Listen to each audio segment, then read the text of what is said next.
اعوذ باللہ من الشیطان الرجیم بسم اللہ الرحمن الرحیم وَإِنْ خِفْتُمْ اگر تمہیں خوف ہو شقاق بینہما ان دونوں کی آپس میں مخالفت کا، یعنی میاں بیوی دونوں کی آپس میں جدائی کا اور مخالفت کا تمہیں خوف ہو جائے تو تم یہ کام کرو کہ فَبْعَثُوا حَكَمًا مِّنْ أَهْلِهِ، تو کھڑا کرو بھیجو ایک فیصلہ کرنے والا اس خاوند کے خاندان میں سے، وَحَكَمًا مِّنْ أَهْلِهَا، اور ایک فیصلہ کرنے والا عورت کے خاندان میں سے، جرگہ کھڑا ہو جائے دونوں خاندانوں میں سے ایک آدمی۔ اِن یریدا، اگر یہ دونوں، اللہ تعالیٰ کہتے ہیں اگر یہ دونوں جرگوئی آدمی جو ہیں اگر یہ دونوں ارادہ کر لیں اصلاح کا کہ ہم نے ہر حال میں ان کو جوڑنا ہے اور اصلاح ہی کرانی ہے، تو یوفق اللہ بینہما، تو اللہ تعالیٰ ان کے درمیان میں اس کی توفیق بھی دے دے گا، یعنی اگر ان کی نیت درست ہوئی اصلاح کی ہوئی تو اللہ تعالیٰ ان کی اصلاح بھی فرما دیں گے۔ ان اللہ کان علیما خبیرا، بے شک اللہ تعالیٰ علم والا ہے، جاننے والا ہے، خبیرہ خبر رکھنے والا ہے۔ سورۃ النساء کی آیت نمبر 35 آپ کے سامنے تلاوت ہوئی ہے، آپ نے اس کا ترجمہ سماعت فرمایا۔ سب سے پہلے ربط آیات ہے کہ اس آیت کا پچھلی آیتوں سے کیا تعلق ہے۔ گزشتہ درس میں عورتوں پر مردوں کی فضیلت کا ذکر تھا اور مردوں کو اللہ تعالیٰ نے عورتوں کا نگران بنایا، محافظ بنایا اور حاکم بنانے کا ذکر اللہ تعالیٰ نے پیچھے فرمایا۔ پھر اللہ تعالیٰ نے مرد کو عورت پر جو یہ فضیلتیں دی ہیں ان فضیلتوں کو بھی بیان فرمایا اور ان کی دو وجوہات بھی بیان فرمائی۔ پہلی وجہ مرد کو عورت پر جو فضیلت ہے وہ فطرتی ہے، قدرتی، کہ خود اللہ تعالیٰ نے اپنی مشیت سے اپنے ارادے سے مرد کو مرد بنایا اور عورت کو عورت بنایا، اور مرد کے جو اعضاء ہیں، مرد کے جو قوا ہیں، ان میں اللہ نے وہ استعداد اور اہلیت رکھ دی ہے جس کی وجہ سے اسے عورت پر برتری حاصل ہے، فضیلت حاصل ہے۔ اور یہ وجہ تو فطرتی اور قدرتی ہے جو اللہ نے پیچھے بیان فرمائی، بما فضل اللہ بعضهم علی بعض، کہ ان میں سے بعض کو بعض پر اللہ نے فضیلت دی ہے۔ اور دوسری اختیاری وجہ ہے کہ مرد محنت کرتا ہے، مشقت کرتا ہے اور روزی کماتا ہے، دن بھر کی تکلیف اٹھاتا ہے اور پھر اس رزق کو، اس پیسے کو عورت پر آ کر خرچ کرتا ہے۔ یہ دوسری وجہ اللہ تعالیٰ نے فضیلت کی بیان فرمائی کہ اس وجہ سے بھی مرد کو عورت پر فوقیت حاصل ہے۔ پھر اس کے بعد اللہ تعالیٰ نے نیک عورتوں کی صفات بیان کی۔ نیک عورتیں وہ ہوتی ہیں جو اطاعت گزار ہوتی ہیں۔ کس کی اطاعت کرتی ہیں؟ سب سے پہلے اللہ کی اطاعت، پھر اللہ کے رسول کی اطاعت، پھر اپنے خاوند کی اطاعت کرتی ہیں۔ یہ نیک عورتیں، اطاعت گزار عورتیں۔ اور حضور علیہ السلام نے فرمایا نیک عورت کا ملنا دنیا میں جنت ہے۔ کسی کو کسی گھر میں نیک عورت مل جائے کہ جو اللہ اور اس کے رسول کی بات کو بھی ماننے والی ہو، اپنے خاوند کو بھی خوش کرنے والی ہو، اس کی بات کو ماننے والی، تو یہ اللہ جل شانہ نے اس عورت کی نیکی کی صفات بیان فرمائی۔ اور دوسری صفت اللہ نے بیان فرمائی نیک عورت کی کہ مرد کی غیر حاضری میں، بعض دفعہ مرد صبح سے شام تک کام کے لیے چلا جاتا ہے یا کسی 5 10 دن 20 دن مہینے کے سفر پر چلا جاتا ہے یا بیرون ملک کمانے کے لیے چلا جاتا ہے، کسی طرح بھی خاوند غیر حاضر ہے تو اس کی غیر حاضری میں نیک عورت اس خاوند کے مال کی اور اپنی عزت اور ناموس کی حفاظت کرتی ہے۔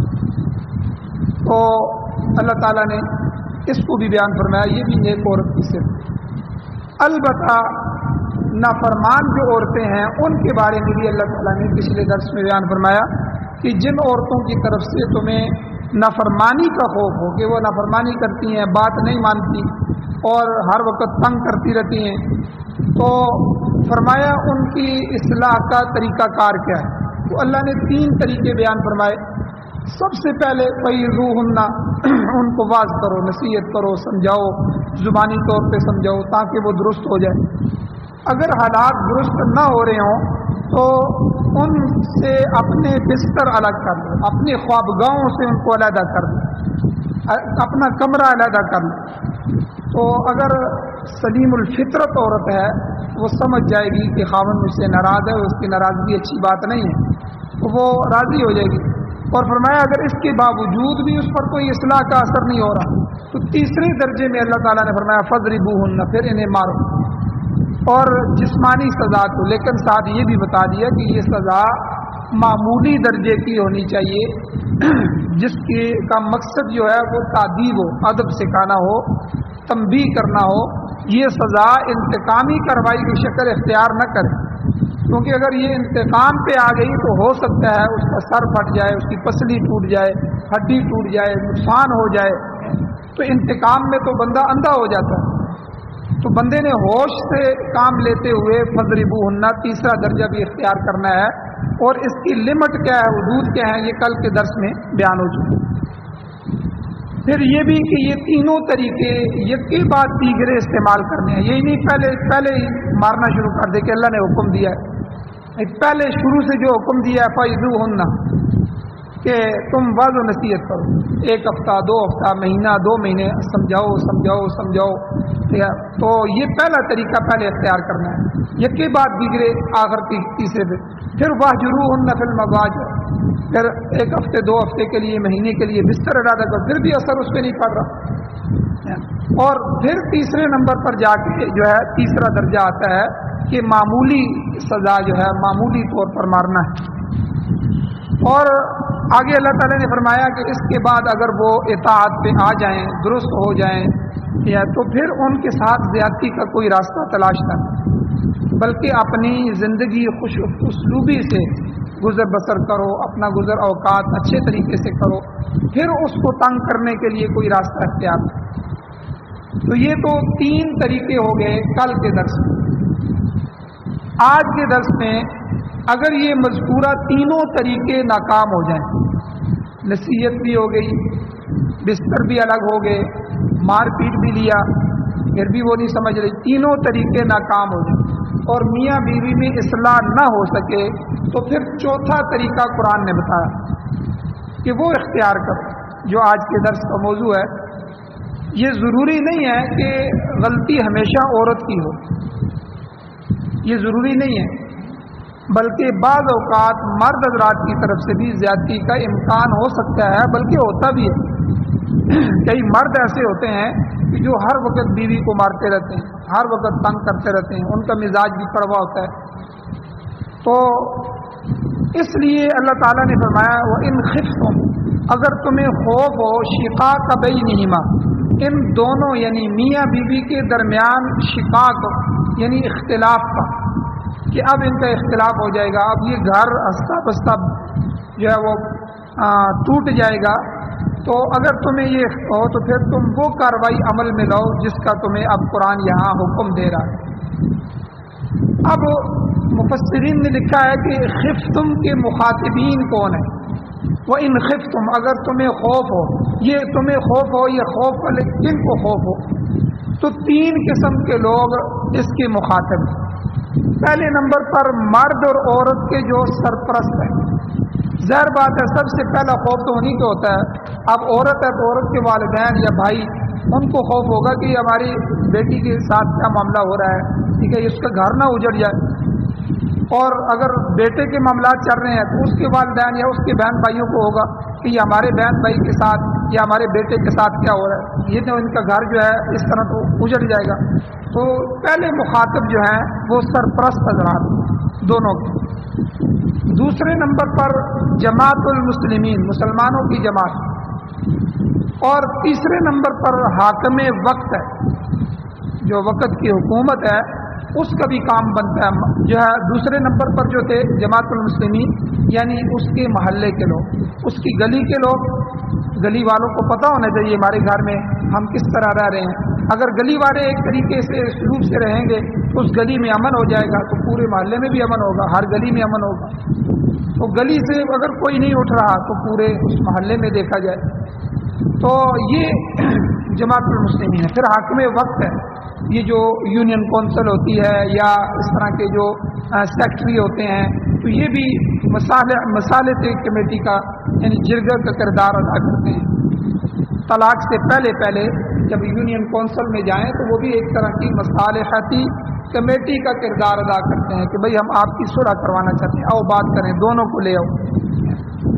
تو جب میاں بیوی میں تنازع اور جھگڑا طول پکڑ جائے، کام لمبا ہو جائے، تو اللہ تعالیٰ نے چوتھی صورت بیان فرمائی کہ عورت اور مرد کے سرپرستوں کا فرض ہے کہ وہ اس حکم پر عمل کریں. اگر سرپرست موجود اگر نہیں ہے تو عامت المسلمین یعنی گلی محلے یا گاؤں کے لوگ آگے آ جائیں. اگر ایسی بھی صورت نہ ہو تو پھر عمال حکومت جو ہیں ان کا فرض ہے کہ میاں بیوی میں صلح صفائی کے لیے کارروائی کریں، اپنا کردار ادا کریں. اب آگے وہ چوتھا طریقہ بتایا، فرمایا میاں بیوی میں ناچاکی کو ختم کرنے کے لیے گزشتہ درس میں جو مذکورہ تینوں حربے تھے، تینوں طریقے تھے، نصیحت کرنے کا، بستر علیحدہ کرنے کا، مار پیٹ کا، اگر یہ ناکام ہو جائیں تو قرآن مجید نے چوتھا طریقہ بتایا، فَبْعَثُوا، پھر مصالحت کنندہ کھڑا کرو، صلح کروانے والا، صلح جو آدمی کھڑا کرو. کس سے؟ حکما من اہلہ، اس مرد کے خاندان میں سے ایک آدمی، ایک حکم، یا اس کو حکم بھی آپ کہہ سکتے ہیں، منصف بھی کہہ سکتے ہیں، انصاف کرنے والا، ثالث بھی کہہ سکتے ہیں، ثالثی کمیٹی، یا مصالحت کنندہ بھی کہہ سکتے ہیں، صلح کروانے والا، صلح جو، کوئی لفظ بھی استعمال کر سکتے ہیں.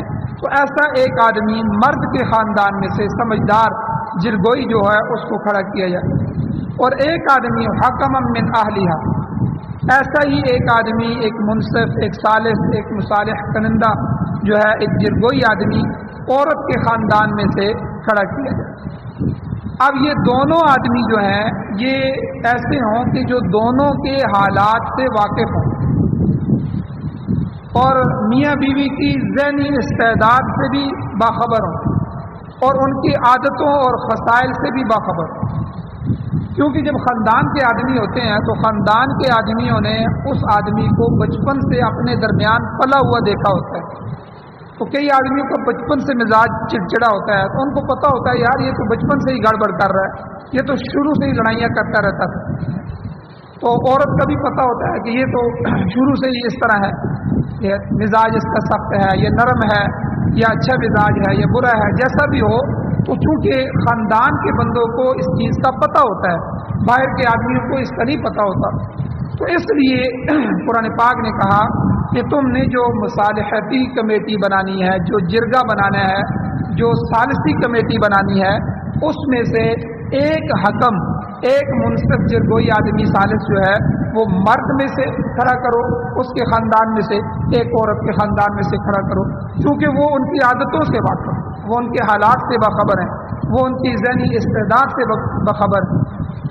تو یہ دونوں آدمی جو ہیں یہ سر جوڑ کے بیٹھیں اور باہمی مشورہ کریں، آپس میں مشاورت سے مرد و زن کے درمیان، مرد اور عورت کے درمیان مصالحت کی بنیاد تلاش کریں کہ بھئی گڑبڑ کہاں سے ہوئی ہے اور اس کو صحیح کہاں سے کرنا ہے.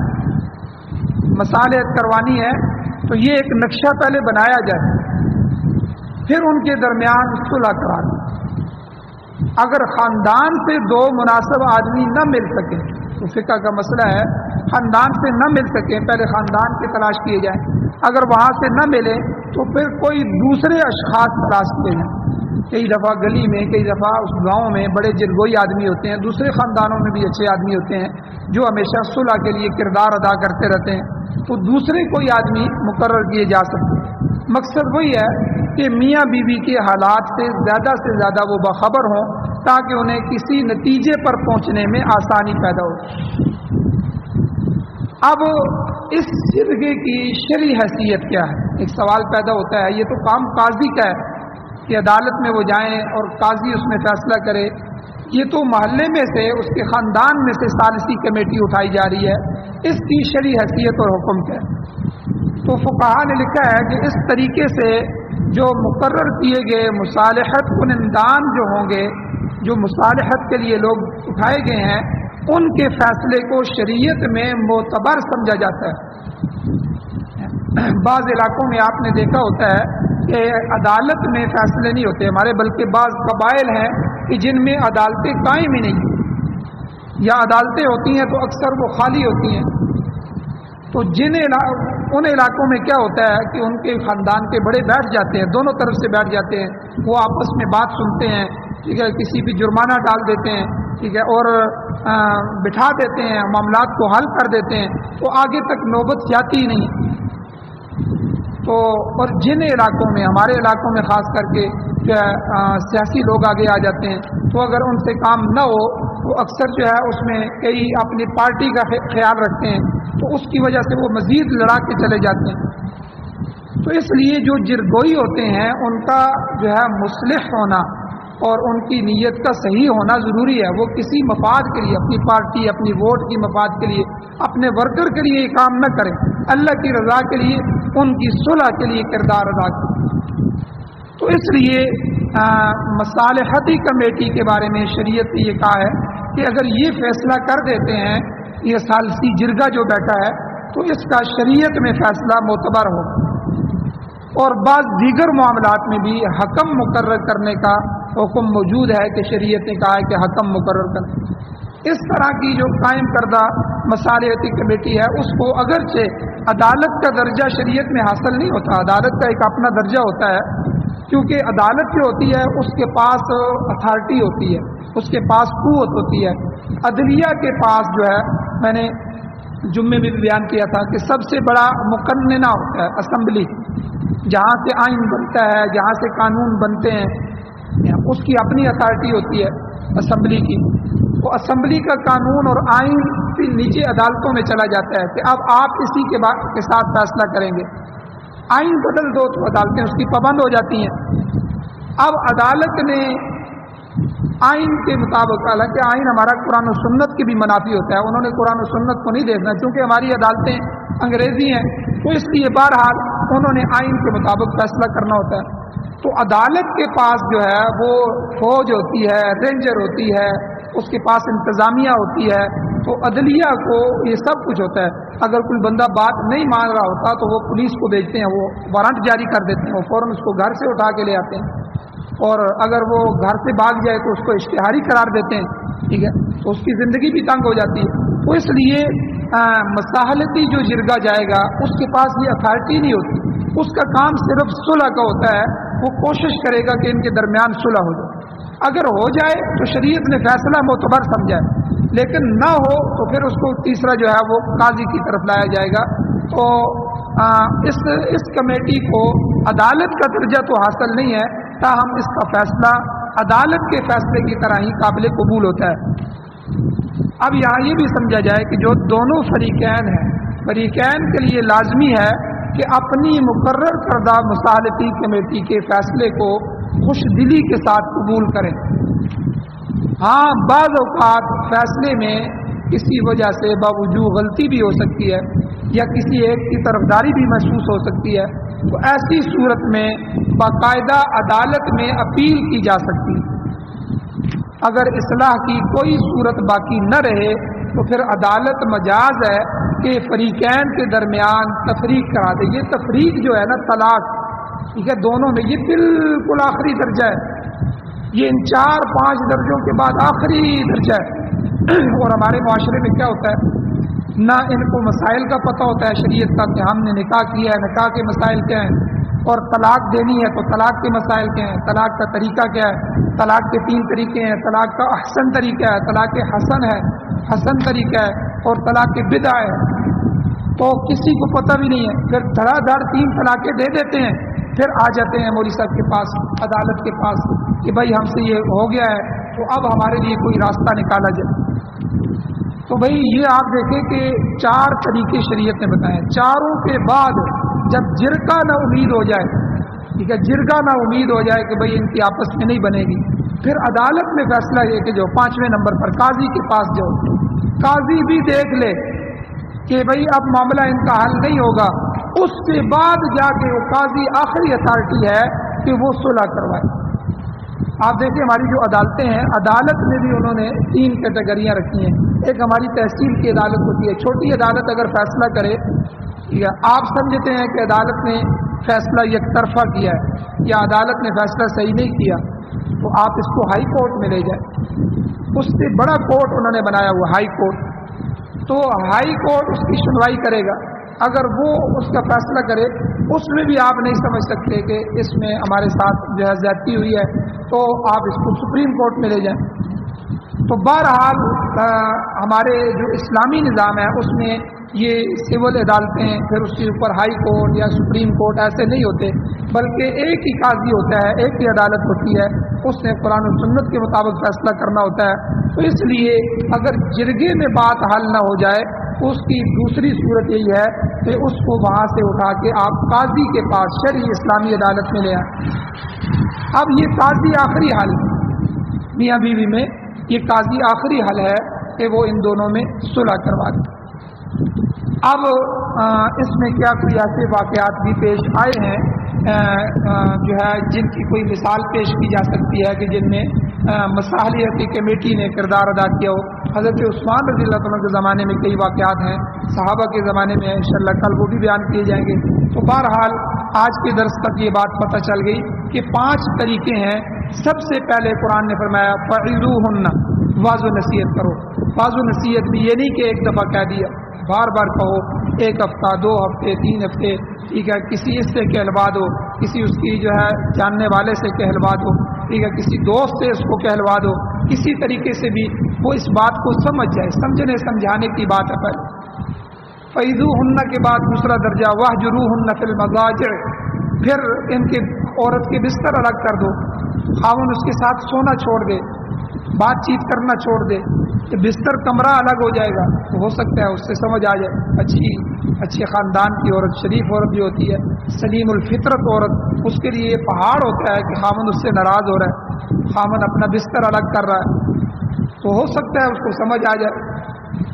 تو پھر تیسرے نمبر پر جو ہے وہ قرآن مجید نے فرمایا وَاضْرِبُوهُنَّ، مار، اس کو مار سکتے ہو، لیکن وہ مار تعدیب کے لیے، اس کی حد پیچھے بیان ہو چکی ہے۔ پھر مار سے بھی اس کو سمجھ نہیں آ رہی تو پھر بھی طلاق نہیں دینا، چھوڑنا نہیں، تفریق نہیں کرنی۔ پھر مصالحتی کمیٹی کا کردار ادا کرو، ایک بندہ سمجھدار، جرگوئی، ثالثی آدمی، منصف، مرد کے خاندان میں سے ایک عورت کے خاندان میں سے، دونوں سر جوڑ کے بیٹھیں اور صلح کے لیے کردار ادا کریں۔ اگر مصالحتی کمیٹی بھی ناکام ہو جاتی ہے تو پھر اس کو عدالت میں لے کے جائیں، عدالت اپنا کردار ادا کرے، دونوں کو بلائے، دونوں کی بات سنیں، دیکھے کہ مرد اگر جو ہے گڑبڑ کر رہا ہے تو مرد کے اوپر جو ہے وہ قانون لاگو کرے، اس کو سمجھائے، اس کو اپنے دائرے میں لے کے آئے، اور اگر عورت کی طرف سے غلطی ہے اس کو سمجھائے، اور اس کے باوجود دونوں راضی نہیں ہو رہے، نہیں سمجھ پا رہے، تو عدالت، یہ 5واں درجہ آخری یہ جو مجاز ہے کہ وہ عدالت اس کے درمیان میں تفریق کروائے۔ اس لیے ہم ان 5 طریقوں کو چھوڑ کے سب سے پہلے کیا کرتے ہیں، ہم طلاق دے دیتے ہیں، اور طلاق کے مسائل بھی ہمیں پتہ نہیں ہے۔ پھر کیا ہوتا ہے، 2 بچے ہوتے ہیں، 3 بچے ہوتے ہیں، 1 گھنٹے کے بعد سمجھ آ جاتی ہے، ہو یہ تو بچوں کا کیا ہوگا، یہ ہم نے کیا کر دیا۔ تو بھائی جب درس میں نہیں بیٹھیں گے، قرآن نہیں سنیں گے، قرآن کے احکامات ہمیں نہیں پتہ ہوں گے، تو پھر ہمیں پتہ کیا چلے گا۔ تو یہی تو قرآن و سنت ہے کہ قرآن و سنت کے احکام ہمیں پتہ چل جائے۔ اللہ تعالیٰ سے دعا ہے اللہ ہمیں عمل کی توفیق عطا فرمائے۔ انشاءاللہ اس کے اندر کچھ مسائل ہیں وہ کل کے درس میں بیان کیے جائیں۔ آمین۔ الحمدللہ رب العالمین والعاقبۃ للمتقین والصلاۃ والسلام علی رسولہ النبی الامی الکریم۔ اللهم ربنا آتنا فی الدنیا حسنۃ وفی الآخرۃ حسنۃ وقنا عذاب النار۔ یا اللہ ہماری کمیوں کو تنگیوں کو معاف فرمائیے، درگزر فرمائیے، صغیرہ کبیرہ گناہوں کو معاف فرمائیے۔ یا اللہ قرآن و سنت کو پڑھنے، پڑھانے، سننے، سمجھانے، سمجھنے اور اس کو اشاعت کرنے کی توفیق عطا فرمائے۔ قرآن و سنت کی بالادستی نصیب فرمائے۔ پاکستان سمیت پوری دنیا میں قرآن و سنت کی حکومت نصیب فرمائے۔ خلافت راشدہ، امارت اسلامیہ، شریعہ کا قیام نصیب فرمائے۔ یا اللہ جتنے بھی باطل نظام پوری دنیا میں کام کر رہے ہیں، یا اللہ ان کے مقابلے میں اپنا نظام ہمیں نصیب فرمائے۔ جو حضرات بیمار ہیں ان کو شفا عطا فرمائے، جو پریشان حال ہیں ان کی پریشانیوں کو دور فرمائیے۔ یا اللہ جو حضرات ایمان کی حالت سے اس دنیا سے جا چکے ہیں یا اللہ ان سب کی بخشش فرمائیے۔ یا اللہ ہماری دعاؤں کو محض اپنے فضل و کرم سے قبول فرمائے۔ صلی اللہ تعالیٰ علی خیر خلقہ محمد وآلہ وأہل بیتہ وازواجہ اجمعین برحمتک یا ارحم الراحمین۔